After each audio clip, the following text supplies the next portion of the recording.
and there were a lot of saints who spoke about the Mass. One of these is Saint John of Ars, you know, the curate of Ars. He is very famous. And he used to say, it would require all of eternity to understand the Holy Mass. If we but knew the value of the holy sacrifice of the Mass, with what greater zeal we would listen to it. Tradition teaches us that the same apostles offered the sacrifice of the Mass. St. Matthew was killed at the altar while celebrating the divine mysteries.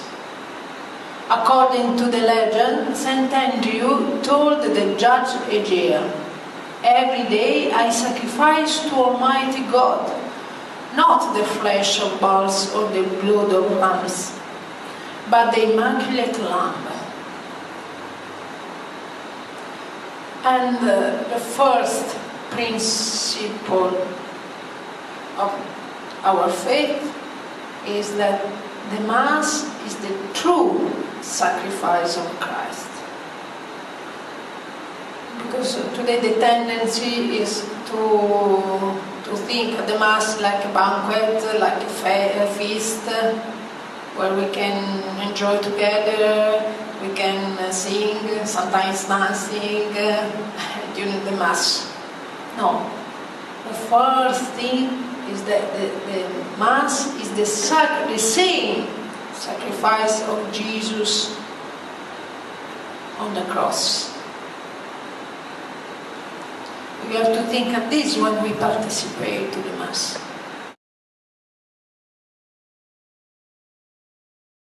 If somebody asks you, what is the Mass for you? Oh, for me, meeting, I go to the church, I look at the priest. The priest is very fine when he gives us a homily. It's very funny. I like very much the priest, or because I can meet many friends. I can speak with them. This is the Mass. Oh no, the Mass is a sacrifice. I have to go to the Mass with my heart full of this sentiment, no? I cannot go to the Mass like if I go to a shop or to another place, no? That's right.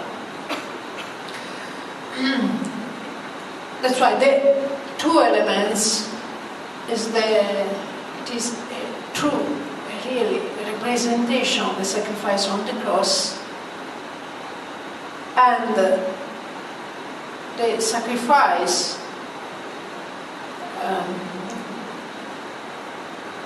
the difference from the sacrifice of the cross, because during the Mass we don't see Jesus crucified, we don't see it, but it is different only in the way in which it is offered. It is for a real and proper sacrifice, inasmuch as it represents the sacrifice of the cross with identity of offer, priesthood, and of thing offered, victim. The different way in which one presents the victim does not touch the nature of the sacrifice. On the cross there was a bloody sacrifice. Under the cross, no? On the altar, bloody. There, the victim was Jesus in his human and divine person. Here, it is the same Jesus in the species of bread and wine, but it's the same sacrifice. Strictly speaking, the value of the Mass is in itself infinite. However, in as much as depends upon us, its effects are not applied if not according to the measure of our eternal dispositions.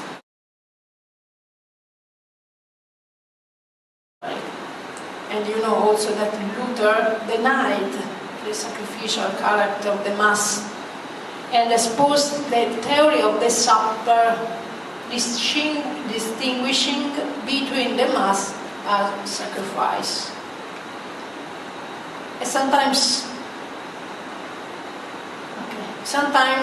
we know that there is this danger, no? That we can look at the Mass like only a banquet, a supper, a meeting to stay together. But we know from the story, and especially also from the story of the Old Testament, that the concept of sacrifice appears evident. And here I report a few fundamental points. The first, the killing and the eating of lambs, center and heart of the Hebrew Passover, has always had a sacrificial character, parting from the sacrifice of lambs carried out in the temple. Because you know, the Last Supper is, the sacrifice of the lamb in the Old Testament is a prefiguration of the Last Supper, of the Mass. But in the Old Testament, it was a real sacrifice of a lamb. The priest killed truly the lamb. That's right, the first. Second, in the Last Supper, the rite of blood prefigured in the covenant of Zion finds its fulfillment. Jesus, in fact, calls the chalice of his blood the covenant, in strict rapport with the blood of the victim with which Moses sprinkled the people of Israel. You remember, no? The history of Moses. Third, in the Last Supper, Jesus left us the exemplary and normative model of how one renders present the sacrifice of Calvary in its essential theological elements, red and white body and blood of Christ, that must be liturgically interpreted and realized in the light of the event of the sacrifice of Calvary.